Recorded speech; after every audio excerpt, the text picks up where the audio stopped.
Paper leak के खिलाफ प्रदर्शन करने वालों को सुप्रीम कोर्ट ने मंगलवार को बड़ी राहत दी। सुप्रीम कोर्ट ने न केवल प्रदर्शनकारियों को दंडात्मक कार्रवाई से बचा लिया, बल्कि उनकी रिहाई का भी आदेश दे दिया। चीफ जस्टिस सूर्यकांत की अध्यक्षता वाली बेंच ने कहा कि 2018 में बने दिशा निर्देशों की अब समीक्षा की जरूरत है, ताकि किसी भी प्रदर्शन के दौरान पुलिस की कार्रवाई तय प्रोटोकॉल के तहत हो। प्रदर्शनकारियों को सुप्रीम राहत, 18 साल से कम उम्र के निर्दोष प्रदर्शनकारी तुरंत रिहा किए जाएं। जरूरत से ज्यादा बल प्रयोग की निष्पक्ष जांच हो, सीसीटीवी, ड्रोन और बॉडी कैमरा फुटेज सुरक्षित रखी जाए। इसके अलावा दिल्ली समेत 8 राज्यों को नोटिस भेजकर सुप्रीम कोर्ट ने जवाब तलब किया है। कोर्ट ने मुख्यतः फोकस किया कि पीसफुल प्रोटेस्ट फंडामेंटल राइट है और उसको किसी भी तरह से डिस्टर्ब नहीं किया जाना चाहिए। इस बात पर कोर्ट का बराबर फोकस बना रहा और उसी की रिगार्डिंग जो कमेटी गठित होगी वो अपने सुझाव देगी।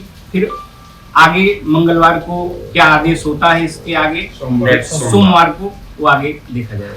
सुप्रीम कोर्ट ने यह भी साफ किया कि जिन प्रदर्शनकारियों का पहले कोई आपराधिक रिकॉर्ड नहीं है, उनके खिलाफ फिलहाल कोई कठोर कार्रवाई नहीं होगी, यानी जांच पूरी होने तक राहत बरकरार रहेगी। 20 जुलाई को कॉकरोच जनता पार्टी के आह्वान पर दिल्ली के जंतर मंतर पर हजारों प्रदर्शनकारी और युवा सड़कों पर उतरे थे। मार्च संसद की तरफ आगे बढ़ रहा था, जिसे रोकने के लिए पुलिस ने लाठीचार्ज किया और आंसू गैस के गोले छोड़े। इस विरोध प्रदर्शन में सुरक्षा बलों समेत कई प्रदर्शनकारियों को चोटें भी आई। सुप्रीम कोर्ट के आदेश पर राजनीतिक प्रतिक्रिया भी सामने आई।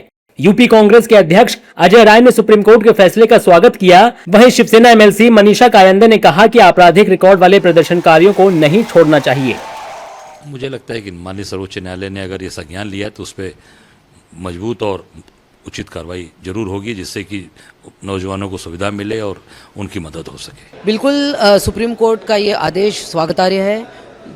जो बच्चे इस प्रामाणिकता से जो अभ्यास कर रहे हैं, जिनके ऊपर अन्याय हो रहा है, जो पहली बार किसी आंदोलन में गए, उनको किसी ने बुलाया होगा, उनको पता भी नहीं होगा कि आंदोलन क्या होता है। बिल्कुल जो 11वीं 12वीं पास है, मगर जिनका क्रिमिनल रिकॉर्ड है, आपने देखा कि कितनी गंदी प्रकृति से वक्तव्य, हाव भाव, इस कॉकरोच जनता पार्टी के आंदोलन और अलग अलग लोग, असामाजिक तत्व भी उसमें घुस गए थे। जो हमारे देश की विरोधी कार्रवाई करने वाले ऐसे लोग हैं, ऐसे भी उसमें घुस गए थे।